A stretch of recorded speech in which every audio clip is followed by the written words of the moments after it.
Bonjour à tous et aujourd'hui on se retrouve pour Provenance Watcher, le boss final de Void Watch. On le combat dans une nouvelle zone appelée Provenance, même si le terme de zone n'est pas tout à fait exact puisqu'il s'agit en fait d'une simple île qui donne accès à des BCNM qui sont des combats instantanés. Alors c'est à l'heure actuelle l'un des boss les plus difficiles du jeu, voire même peut-être le boss le plus difficile du jeu.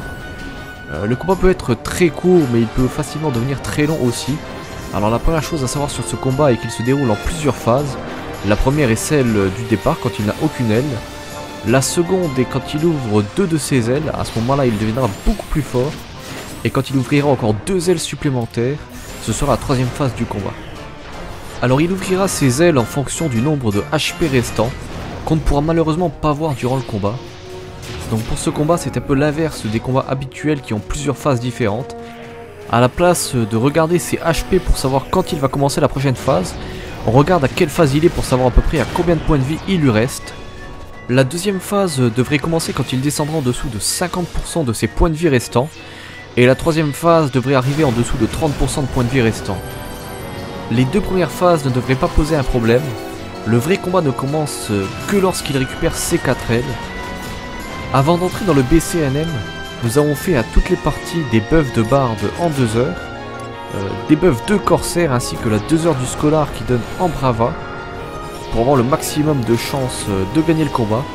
Ensuite il faudra au préalable avoir fait les 3 BCNM qui donnent accès à ce combat, et ce même si on peut acheter les key items, parce qu'ils donnent des nouveaux objets temporaires comme le Amnesia Screen, le Petrify Screen, le Doom Screen ou encore le Terror Screen, qui seront très utiles pour ce combat.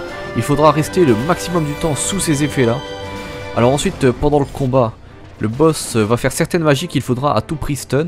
Non pas à cause de la magie en elle-même, mais parce qu'à chaque fois qu'il utilisera une magie, il fera pop un élémental appelé Fetter sur le terrain qui aura l'élément de la magie utilisée et qui non seulement donnera des debuffs, comme dans le dernier combat contre le boss de fin de Wings of the Goddess, mais en plus le boss gagnera une résistance aux dégâts suite à ça. Avec un Fetter sur le terrain, tous les dégâts seront réduits de 50%, avec 2 Fetters présents, les dégâts diminueront de 80%, et avec 3 on est à 99%, alors il est complètement invincible. Mais en plus de ça, tous les Fetters ne sont faibles qu'à un certain type de dégâts, physiques ou magiques.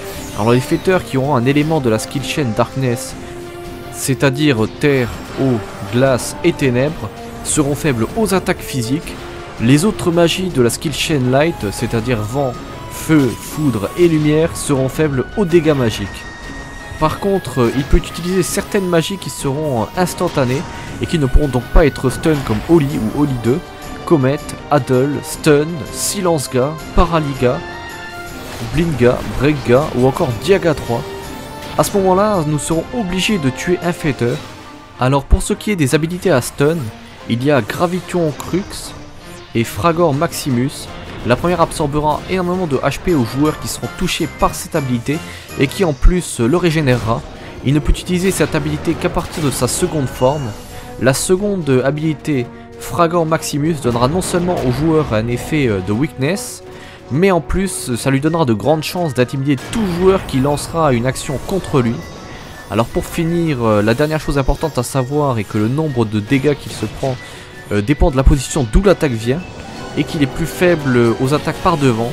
C'est pourquoi tous les mêlés étaient en face de lui. Alors voilà, c'est à peu près tout ce que je peux vous dire sur ce boss. Donc combat plutôt pas mal, et surtout c'était vraiment bien de voir une nouvelle zone, même si elle ne sert qu'à des BCNM. Elle a une ambiance plutôt particulière et les musiques sont pas mal aussi. Alors voilà, j'espère que vous aurez apprécié cette vidéo et que si vous voulez tenter ce boss, elle vous aura aidé.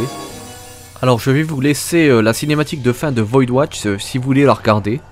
Alors si vous voulez voir plus de mes vidéos, vous pouvez vous abonner à ma chaîne YouTube. J'essaie d'en rajouter régulièrement. Alors bonne journée tout le monde et à la prochaine.